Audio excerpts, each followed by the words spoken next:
Hello, and welcome back to the Embodied and Sovereign podcast. I'm so excited and honored to be interviewing Elizabeth DiAlto today.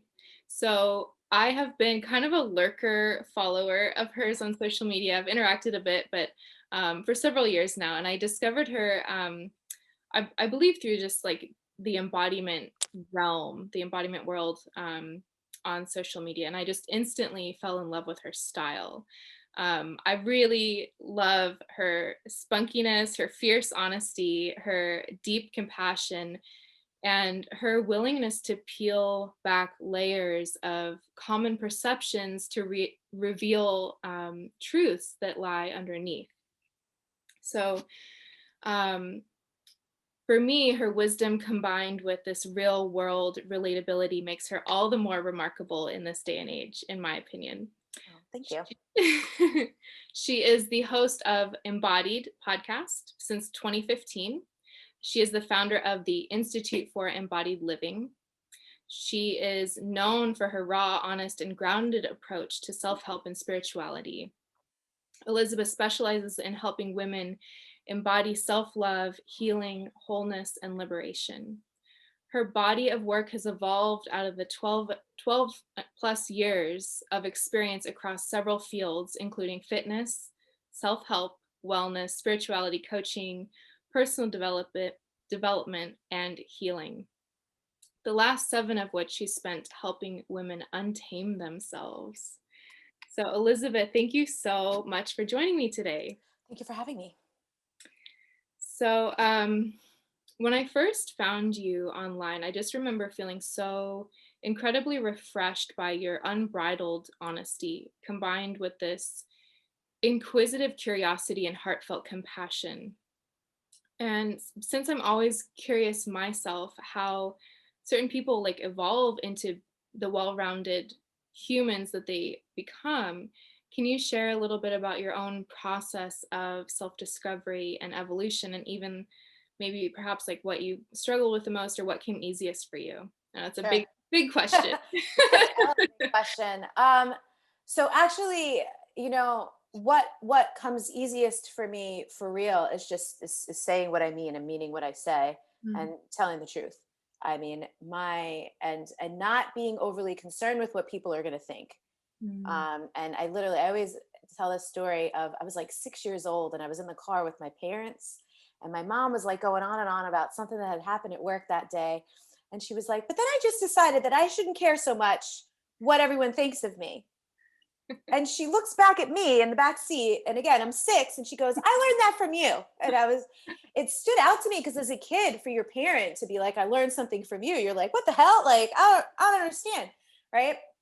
And that's not to say I don't care what anybody thinks, right? If you don't care what anybody thinks, you probably have some real issues. But I'm just not preoccupied with what people who aren't like close to me or who align with my values. Like I'm not out here overly concerned about messing up or anything like that. Like I'm always willing to like fix if I said something or anything like that. So I have a big capacity, and I always have, for feeling nervous or afraid or whatever, but saying something or doing something anyway. mm, And the evolution of that over the years has just been learning how to bring kindness and compassion without losing the fierceness, mm. right? Because without kindness and compassion, some people are like, you got to be radically honest. And if my friend Jade used to say, honesty without compassion is cruelty. Yeah. Right. But the other thing in this day and age, which is so interesting, and you were asking me before we started recording how I was doing, and I was like, oh, it's been a day. Because people who were used to like passive aggressive communication or indirect communication or just straight up being fake, when you're just direct and honest and compassionate, they take it as like an affront. Yeah, yeah. So I get that. I get that sometimes. Like that's probably like one of the biggest pieces of criticism I get from people is like, you're intimidating or you're whatever. It's like, I'm not. I'm literally just direct.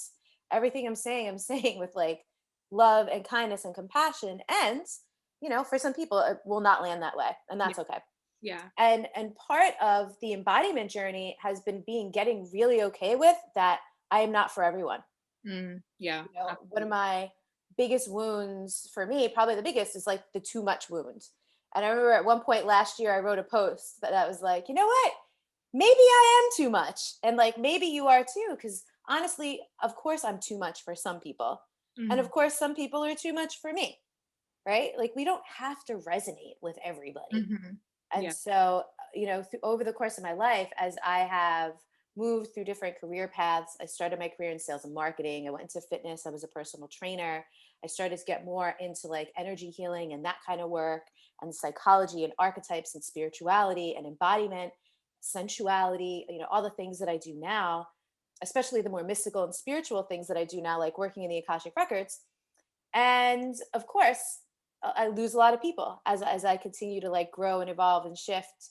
Um, But you also gain people too, I that imagine. is the Yeah. thing. You just there's I don't know who said it originally, but my friend Kate had shared this quote with me a long time ago that said, "What is for you cannot pass by you." And so that's Mhm. what I believe. The people who work their way out where it meant, and that's same. I'm like full of like catchy quotes today. That other one, right? That people say everyone comes into your life like a reason, a season, or a lifetime. Yeah. That's what it is. Yeah. That's That's what it is. So that's been a lot of my journey, and that's the thing. As long as I'm staying as true as possible to my soul, the right people will show up, and the wrong Mhm. people will fall away. Yeah. And I'm very comfortable with that at this point, even when it sucks. Yeah. Sometimes it sucks. Sometimes you want some people to be the right people, Mhm. and they're not. Yeah. Yeah. It's refreshing, but it's hard. It's a hard thing. I've grown up kind of quite the opposite of that, where it's like I've had to really push myself to speak, Mm, more. totally. I have a lot of clients like that. Yeah. Um, can you just like a follow-up question, can you share a bit about your own journey in discovering embodiment and stepping into kind of being a facilitator in this emerging field? Yeah. So I will say my embodiment journey probably started when I was 8 years old, because that's when my titties started growing. And that's when I just suddenly became so much more aware of Mm, my body. And I became more aware of it because other people were becoming aware of mhm, it. And then, when I was 12 years old and I really started having to more seriously deal with like the male gaze, because at 12, I was getting hit on by like 17-year-olds. mm, And then just being just like self-conscious and aware of like inhabiting a woman's body and having that instinct to just want to cover it up. I was a tomboy. So for years I got away with like baggy t-shirts and basketball jerseys and stuff like that. And then when I got into my 20s and I became a personal trainer, I started taking Zumba classes. I finally learned how to salsa dance. Half my family is Puerto Rican, and I always loved the music, but I never really, my family doesn't really dance that much. So I never really danced. And that kind of opened up this like expression for me, this like sensuality, this sensual expression that was like very enlivening. And then in 2010, I went to my first pole dancing class ever. mm, And so to be in a class, and it was a Sheila Kelly S Factor class, which was mm, the original pole dancing workout. And there's no mirrors in the room. It was very woman centric, mm, right? Not for anyone else's gaze. You're not performing for anyone. You're there just to be in your own experience. And that was the first time I realized that sensuality in and of itself is this whole thing separate from sexuality, mhm, because they get so conflated in the bigger overculture, right? And so that was during the years when I was a personal trainer. And for me, movement and dance, I was a Zumba instructor, like movement and dance were all about like, gotta burn some calories, gotta sweat, or I'm yeah, learning salsa and I'm trying to get better and I'm practicing. There was always some kind of function to it. So to just be allowed to be in my body and have this sensual, erotic experience that had nothing to do with sex or being desirable or attractive to anybody else was very pivotal for me. mhm, And then a couple years later, when I started to just not resonate anymore with being a personal trainer, I was seeing someone who was really into energy healing and Reiki and things like that. So I just started going down that path. And then there were just a couple books, Clarissa Pinkola Estes, Women Who Run with the Wolves, Sally Kempton's Awakening Shakti, that started introducing me to these feminine archetypes that, again, our culture doesn't honor or integrate in terms of how it's acceptable for women to be and express themselves. Mm. And I had a lot of shame actually around not being feminine, not being like girly or prissy or like soft enough. And then Mm. I realized I'm like, oh, I could be a wild woman. Oh, warrior goddess is a feminine archetype. Like, Yeah. damn, okay, I have been feminine this whole time, but just not in a way that anyone tells you is Yeah. okay to be. Yeah. So that was kind of like the evolution, and that's really what inspired me to create Wild Soul Movement, which is the Mhm. movement method I created in 2013. With that combines sensual movement with mantras and meditation. It's just like this, I'm a if Mm. anyone listening is into astrology, I'm a Virgo sun, Capricorn moon, Gemini rising. I love learning. I love synthesizing. Um, I have no problem just like trying things out and then correcting course and tweaking and refining as I go. And so that movement practice has developed and evolved over the years, and it's just efficient.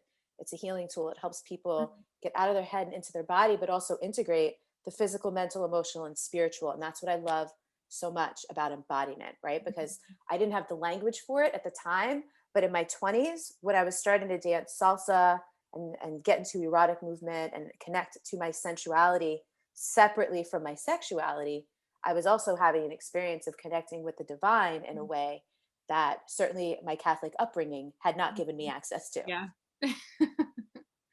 I love that. Yeah, that's amazing. I I saw one of your posts recently. I think it was a recent one. Yeah. This you posted something that said, uh, so unpopular opinion, sometimes ghosting is the safest, most peaceful, and energetically wise choice. And clearly, this was a very welcome, unpopular opinion because judging by the number of people that liked and commented on it, and it resonated quite deeply for me as well because it's something that similar to some things I've struggled with in my past, and so ghosting obviously has this kind of negative connotation in pop culture as being like rude or disrespectful, which it certainly can be, right, in certain situations. But when we look at it from this perspective of perhaps like those who have trouble with their own boundaries, or if the person being ghosted simply isn't being respectful, it can be a necessary action. And I just would like to hear more about this topic because it's Yeah, just like, you get these little meme snippets and it's like, totally. oh, that makes so much sense and I want to hear more. And so, right, I should have realized in my audience, in my community, it's not an unpopular Yeah. opinion. But like you said, in like the mainstream, yeah, people are like, ah, ghosting is the worst.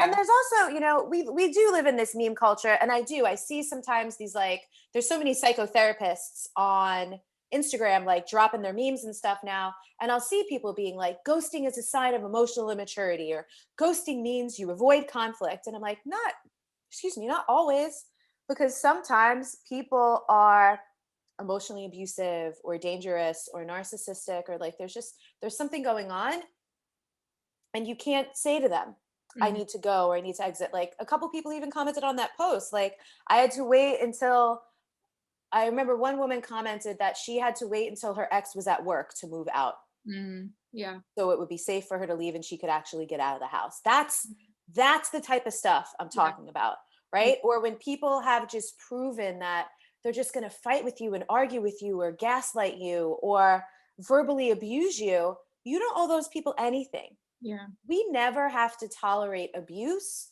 or even just poor treatment, right? Like we don't owe an explanation to someone who's going to be an asshole to us, and we know it because Yeah. they've proven it time and time again, right? And that's it. There's just like nothing else to talk about on that. Yeah. When someone, there's that famous Maya Angelou quote that says, when someone shows you who they are, believe them. Yeah. When someone shows you that they're abusive, when someone shows you that they're emotionally immature, that they can't regulate their own emotions, that they're going to dump all their stuff on you, or Mm. some people that they always have to be the victim. Mm. Even when they did something wrong or not okay, they're never going to be able to accept that. They're always going to find a way to blame you or make you the bad guy. We can't, there's these people can't listen, process, or respond in any kind of way that's worth our time anyway. There's no point. Mm. So protect your peace. Just get the hell out of there. I think that's exactly it. It's like protecting your peace in that time. And I think um I just like that reframe because it's especially for people who do struggle with boundaries, you know, who do struggle with these, you know, more intense dynamics in their personal life. It's like it can feel kind of selfish, like they haven't tried enough to, Right. you know, make things work. But I think reframing that, like, you know, just this action of like ghosting in a way, you know, it's like, no, that might be the very thing that needs to happen. Yeah. Yeah. And the thing is that everything exists on a spectrum, right? So Yeah. knowing that, being able to recognize when someone else is like abusive or whatever, or there's some kind of threat or danger to your well-being if you continue to engage in interaction with them, requires your own healing and self-awareness, right? Because some people, again, on the other side of it, will are the people who blame everyone else all the time, and they might excuse their behavior, Hmm. right, by doing that, when really they are just being avoidant. Yeah. So it does require that you like know yourself and you're honest with yourself about what's going on. But yeah, that was mainly directed towards people who you ghost if you're going to be in any kind of harm's way Mhm. by staying and engaging and having, right, the emotionally mature conversation or leaning into the conflict. Some conflicts are not worth resolving. Yeah. Yeah. That's like a whole other conversation because it's like uh get drilled in. A lot of people I think get drilled in, like it's like find a resolution and find a solution or find like, Yeah. you know, peace. And it's like, yeah, in an ideal situation it's like we would all be harmonious and live happily ever after together. And it's like, but in reality that sometimes that distance or that separation or, you know, changing of the dynamic is what needs to happen. Yeah. And sometimes we're dealing with people who actually have, you know, mood disorders or whatever. And sometimes those conversations might be like trigger them or put them in an Mm. episode or something. So it's not only like compassionate and considerate of your own self, but sometimes it's just operating from a place of understanding Yeah. how the dynamic and the behaviors work. Yeah. We don't need to demonize that. We don't need to make it wrong. We don't need to be like fuck those people, because it's not that. Yeah. But again, it's about just not putting ourselves in harm's way, not overextending ourselves in situations where the connection, the communication, the resolution, or the safety isn't available. Yeah. Yeah.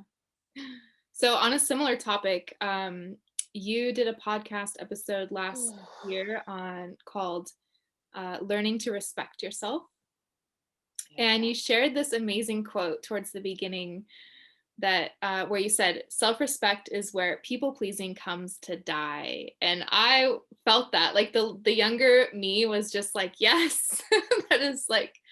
It just felt so good, and in the intro, you shared how important it is to be actively engaging in discovering what self-respectful behavior looks like. Um, and you know that can vary from person to person to some degree. And I just am curious to if you could share for those who may not be so clear on this topic or understand their boundaries so well, what might this self-inquiry look and feel like? Yeah. So just to put that in context, that was part of a podcast series about where I broke down my embodied self-love framework. And Mm, self-respect is actually the last piece of it. So it starts with self-awareness, and then self-knowledge, and then self-acceptance, self-trust, and then self-respect. mm, So by the time we get through self-respect, we've already developed self-awareness, we've already gotten to know ourselves. Who are we and how are we built? And part of self-knowledge also includes getting to know your values. mm, Um, yeah. so you learn to accept yourself. Who am I? How am I built? What are my values? What do I stand for? What's important to me? What are my priorities? And then the trust piece is about discernment. You use your values and priorities and how you're built to discern what's right for you and what's not. And discernment is really the bridge between trust and respect. Mm, Because in choosing, right, in choosing to say yes or say no to something, when you're not coming from a place of people pleasing and you're coming from a place of self trust and discernment and respect, you're saying yes and no based on what is going to be working for you any given moment, mhm, what you're available for, what you're not available for. Um, some people will really just overfunction, overextend themselves, stretch themselves, and sacrifice themselves for the benefit of others. And they often forget that when you show up depleted, you're not necessarily doing a service to other people anyway, Yeah. right? If you make yourself sick because you never say no and you're trying to always do everything for everybody, then you're not going to be able to do anything for anybody. So learning to respect yourself is yes and no. What you say yes to, what you say no to is a great place to start, Mm. right? And Yeah. and really doing reflection and contemplation around, am I really a yes for that?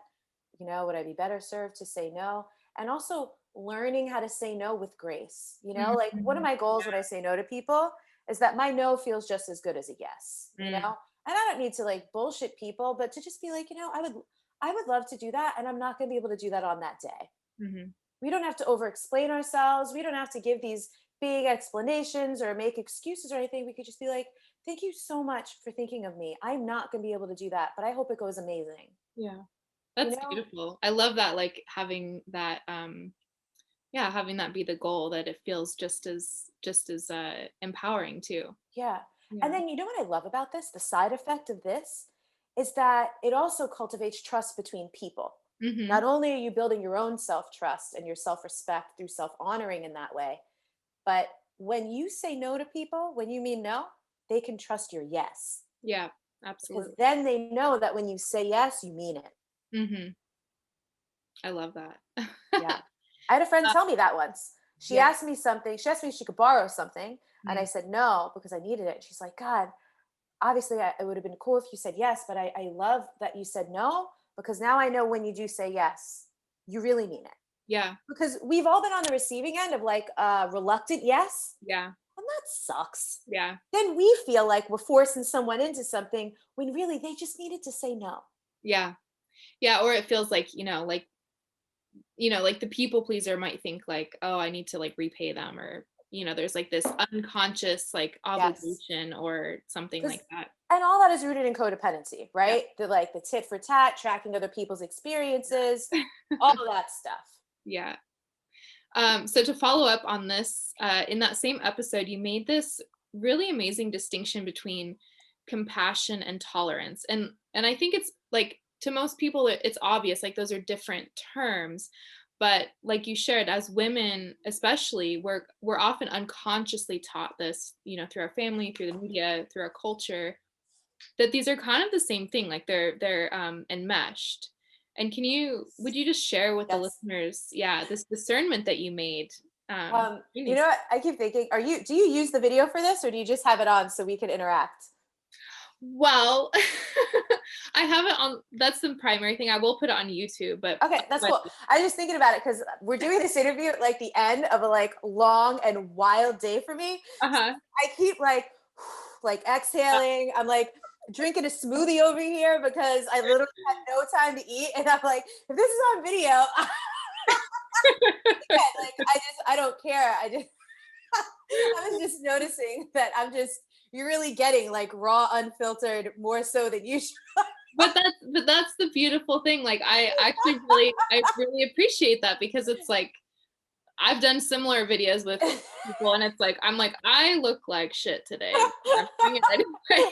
I'm like worn out. I'm hungry. Like I'm trying to keep track of my thoughts, Uh, but we got this. But I just wanted to say that just in case you were like, damn, she just doesn't give a shit. I absolutely do, and it's literally an example of what we're talking about here, right? Like I'm showing up for this, and I'm excited to be here, and I'm also attending to my own physical. yeah, yeah, it's important.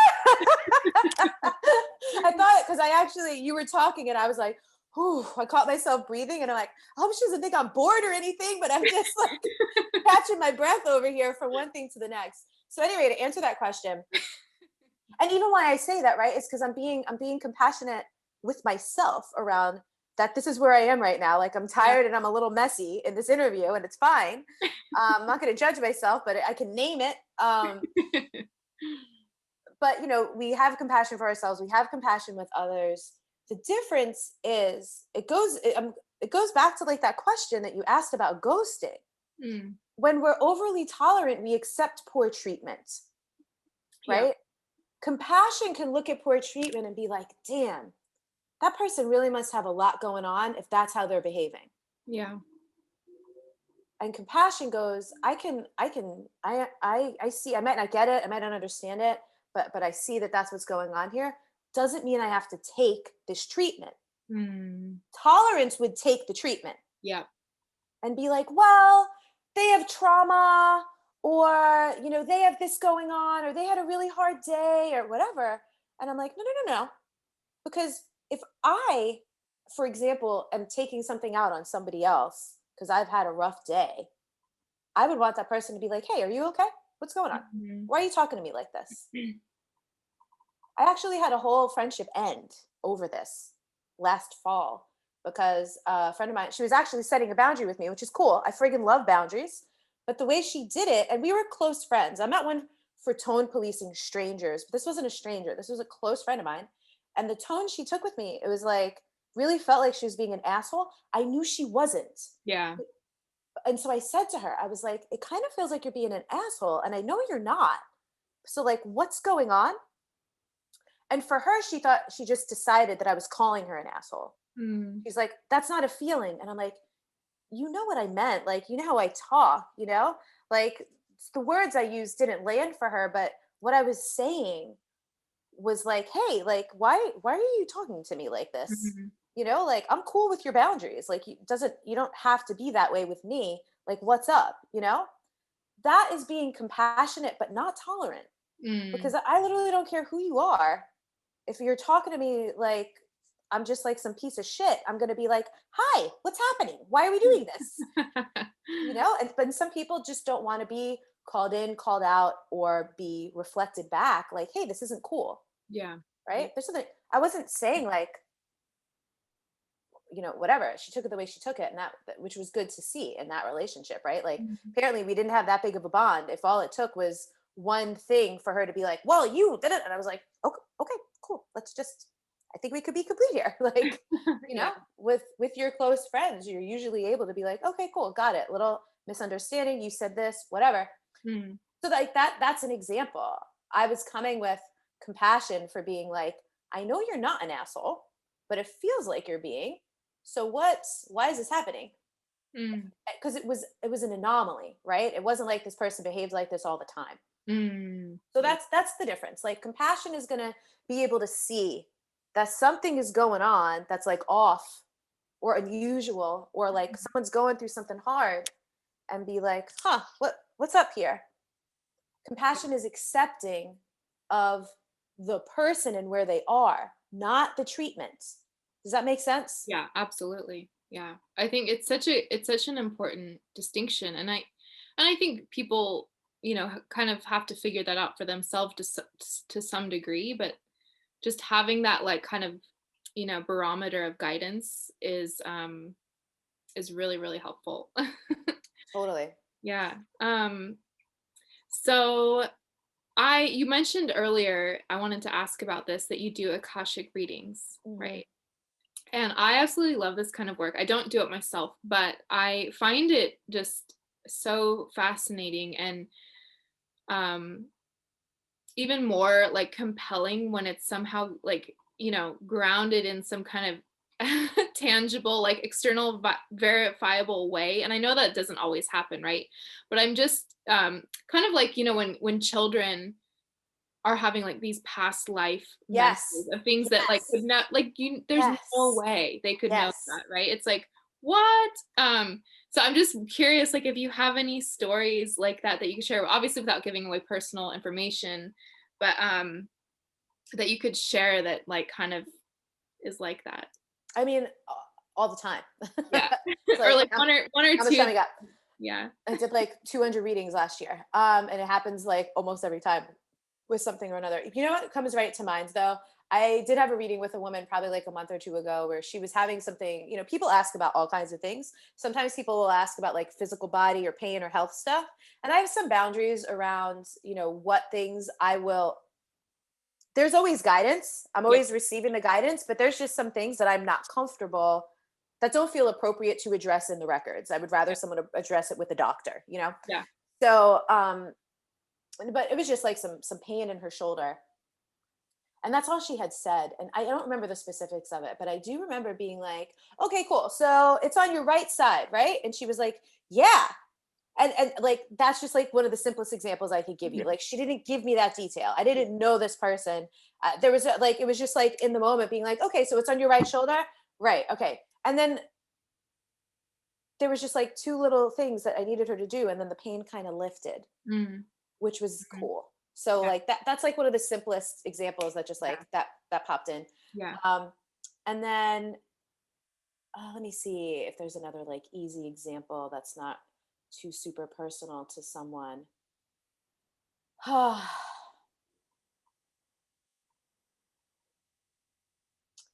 I'll give you an example. It was actually the very first time. So in the Akashic Records, the guides that we work with are called the masters, teachers, and loved ones.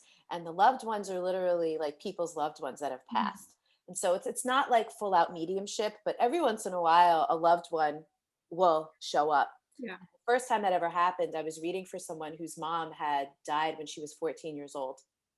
And she was asking a question about like her mom, or maybe what her mom would think about something.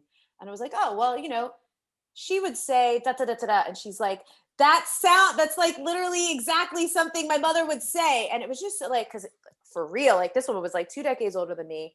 I didn't know her, didn't know her mom, didn't know her aunt. Like, that's what she was asking, something about her aunt. And I was like, I think this is your mom, and I think she wants to tell you this. And she's like, that sounds exactly like my mom. So that was pretty cool. It was like really beautiful too, and really emotional to be kind of like the facilitator in that moment of a connection Mhm. between this person who was in her 50s and her mom who had died when she was 14. Yeah, yeah. And she was so moved, I was so moved. Like, it was really cool.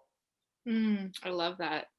Kind of to go along with this, when you're working with your clients and students, what is one of your favorite experiences to facilitate or to witness and Oh my help God. them have? Hands down. And it goes to something we were talking about in this conversation.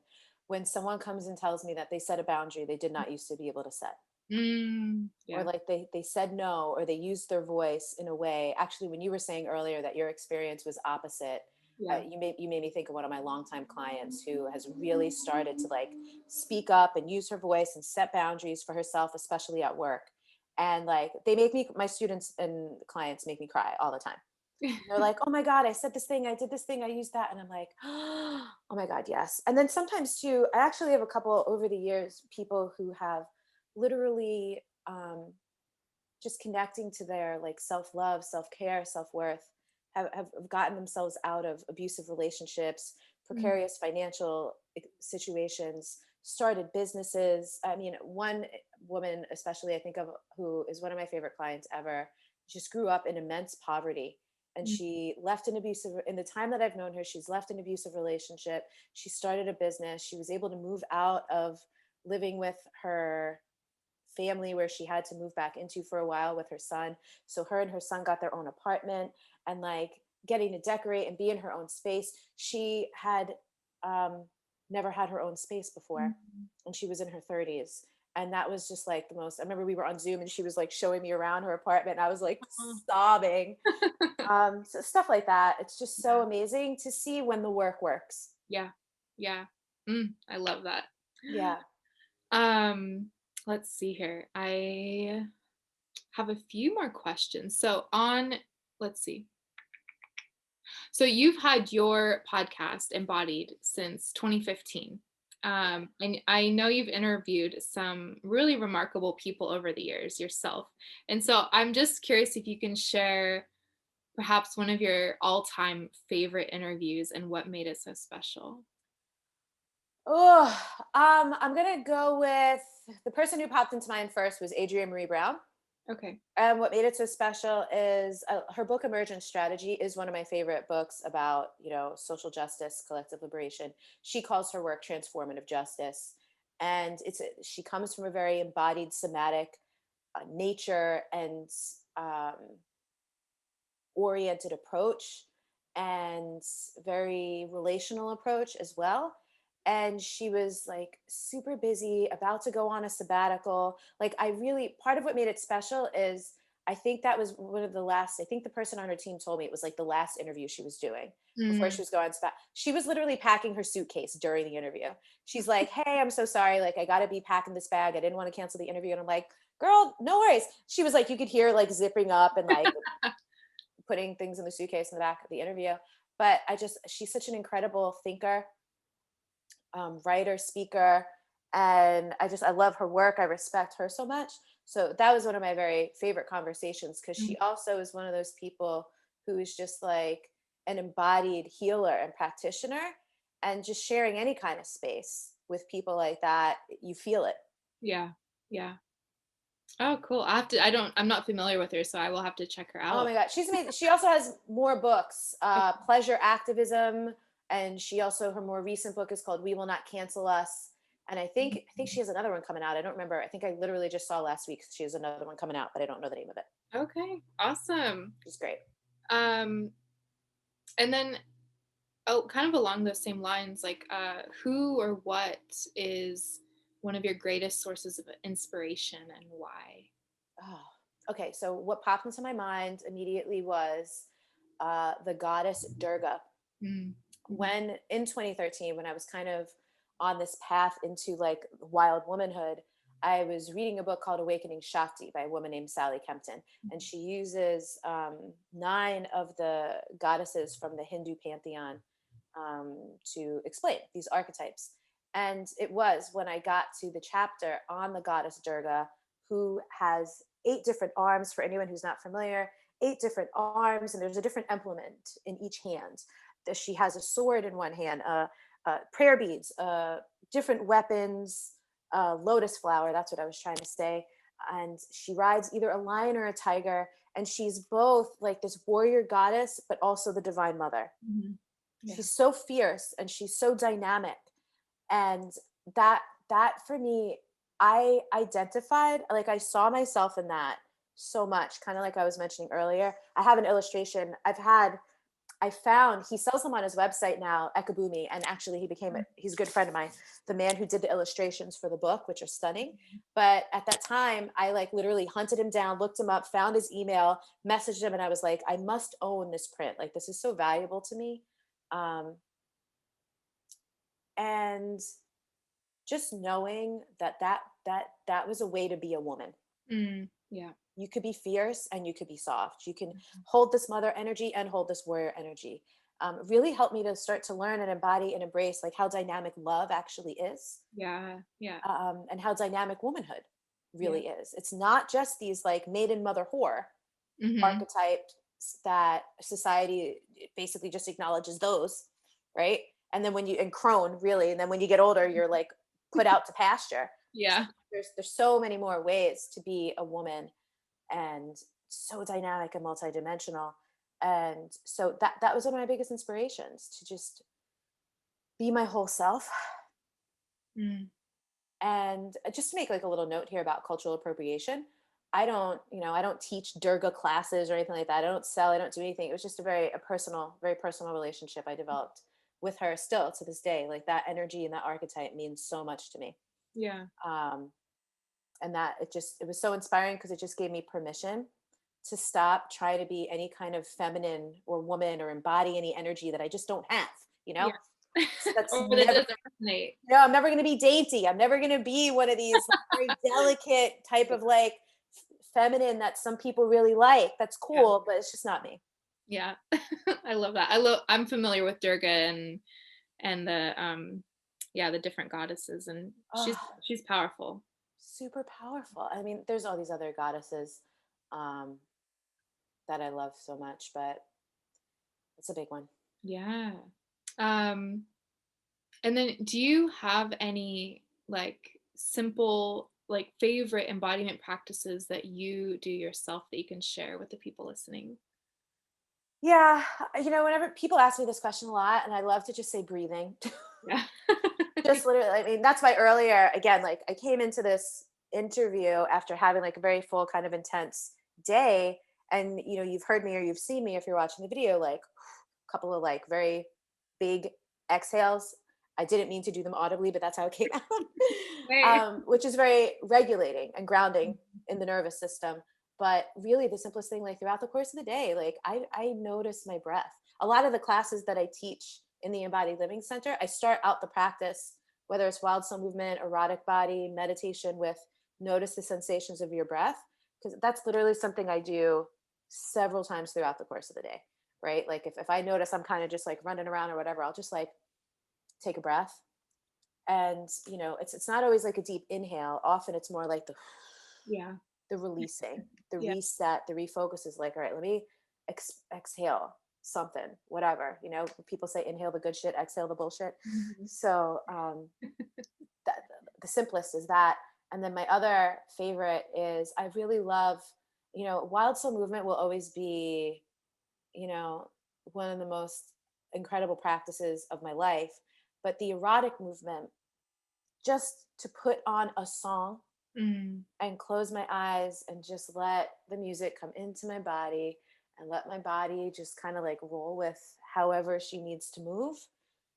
Ah, I just I will never tire of that. It is Yeah. so, again, the same, right? Like we're doing this interview in April 2021. We're still in a pandemic. So many of us have spent so much freaking time on Zoom and at our Yeah. computers and sitting, like I literally need to get a chiropractor because I'm having like postural things happen. Yeah. And so being able to just get in my body and kind of roll around and create some space between my joints and breathe and create some openings and release some tension is just Mhm. so delicious. That's the Mm. word.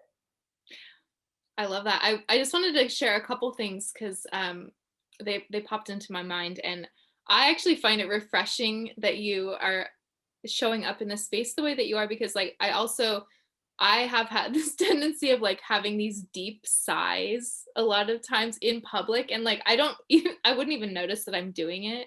And then Yes. people would comment like, "Are you okay?" I'm Yes. like, "Yeah, I'm fine." Like I'm fine. I'm just like like letting it out. Yes. Yes. And it's really good for the nervous system to like have that deep exhale.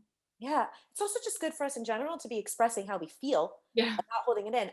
You're reminding me in the before times one day when I was working at a coffee shop, I had these headphones on, I had like music on, I was working and I was doing all kinds of stuff and I didn't realize I must have actually been doing quite a bit of that because I took my headphones off for a moment. I guess I was going to get up and go grab a coffee or go to the bathroom or something. And there was this older gentleman sitting next to me and he was like, "Excuse me." Oh no, you know what it was? I was laughing. Uh, Something made me laugh. So I'm sitting there by myself and I just started dying laughing. And this man was like, "Please don't ever stop doing that." He's like, "It's so amazing that he's like, as a man in this world, it's not really necessarily okay for me to be like this, but mm, it's amazing to be next to you and see you being how you are," is basically what he said to me. And I was like, thank you so much. Because like you said, when you are embodied and you just do what you do everywhere and you're not editing yourself anymore, yeah. and it's so normal to you, Yeah. you don't realize that other people are not living like that. Yeah. They're holding in so much. Yeah. Yeah. Yeah. It's good like leading by example in that way, right? Yeah. Mhm. Yeah. And even in class, so I have a teacher training for wild soul movement and we talk about, technical cues, being able to like, tell people how to move their body in space, and then sensual cues. And even just breathing. I learned this from one of my teachers, like just your own breath, like you sighing Mm, is a way it will remind people to breathe yeah, it does. without you even saying, "Hey, all right, let's take a breath." You could just Yeah. be like, Mm, and kind of like yawning. People are automatically going to be like, yeah. like people listening. You're probably doing it right now, even if you're trying not to. Yeah. I just wanted to share this other thing because it's something I discovered recently as a side effect. So that you might enjoy until you get to a chiropractor. But I started getting like kind of diving into face yoga kind of randomly. Yeah, I've seen ads for it. I have like yogi, like Hindu friends that are like, face yoga is not a thing. Yeah, I don't think it's not like it's not actual yoga, but I wanted to just try these different Yeah, yeah. exercises. But there is this one that's like this where you roll your shoulders back and you feel like the front of your chest open, and uh you look upward and actually jut your chin forward, Hmm. and you feel this like stretching here. Yeah. And for me, when I do it, it actually has this weird effect. It makes me yawn. It's like, but it actually like opens up the front of my chest, and it has this like counter effect when like from being like on our computer and like hunched over and Yes. Zoom all day. So I just wanted to share Totally. that because Love it. Thank you. so we can make it to the chiropractor. Thank you. Um, okay. So we have a few minutes left. Let's see. You, I know some in not maybe not so much recently. I'm not sure, but I know you shared for a while some of your journey in conscious dating, Yeah. and I'm just I'm just curious because it's something that's still I think quite new for a lot of people. But I'm just curious, would you share one of your biggest shifts that you had personally in this journey, compared to maybe perhaps the less conscious years? Okay. So what I think you're referring to is actually what I've called conscious hoeing. Oh, that you can call it that too. But it's a combination of the two because part of it was very sexually liberating for me. Mhm. But yes, one of the biggest things, which is, some people listening to this might be like, duh. But for me, who came from a codependent background and had to do a lot of healing around that, to realize that I could like someone and not have to get into a relationship with them. Mhm. Yeah. I could be compatible with someone, I can have chemistry, but I don't have to date them. Mm. There's so many different contexts for connection, intimacy, and romance without having to go into a full-blown commitment with someone who maybe not is not appropriate for commitment. Which, a great example is right now I call him like my pandemic boo. I have this man in my life who I adore him, but he's not dateable. Mm. Like I could never date him, but he's just the perfect, I call it my vitamin D. Yeah. For the pandemic, he's super busy. He's a dad. He has a daughter. Runs his own business. I only see him like once a month, maybe, or once or twice a month. But for a person who's been living on my own for most of the pandemic, to have the touch, to have the intimacy, the affection, have sex, like, and we hang out, we have fun, like we get along, we really like each other. But like, it's not going to be more than that. It's really like a friends with benefits situation, and just letting that be what it is. A decade ago, I wouldn't have been able to have that. Yeah. I would not have been able to just actually let something be all that it's meant to be without wanting it to be more or Mm. wanting it to be something else or trying to get him to be different. Like that's been one of the biggest things, just like taking people at face value and being like, cool, do I want to interact with this in the realm of what's available? Or does it not line up with what I desire for my life right now? Has Mm. been absolutely the biggest thing. Mm. I love that. It's so refreshing Yeah, to accept it the way that it is. totally. And I also just want to acknowledge for anyone listening that that works for me. Some people are not built for that. Yeah. Right? It's not casual either because I don't do anything casually. There's connection, there's emotional connection. We check in on each other, we talk, like there's depth there. Yeah. It's not a booty call, Mm. right? It's not just transactional. It's quite like loving and transformational. But even so, I know some people are not interested in that kind of connection. And I just always like to acknowledge that because some people will hear it and it sounds like a cool idea, but Mm. just because it might sound like interesting or desirable or fun doesn't mean that it's going to work for Right. everybody. And I Right. always just like to make that note. Yeah. So I have a kind of a last silly question kind of share. But so as I was doing some digging for this interview, I did get kind of really nosy on your about page. And Oh, good. I I did. made it for nosy people. I know. I appreciated that. I'm so glad. So on your about page towards the bottom, because I did get through it. Yes. This is I making me so happy. I can't. I'm like, I don't know if anyone's going to read all this shit, but I'm putting it here in case I someone did. does. I did. If no one else does, I did. Mission So accomplished.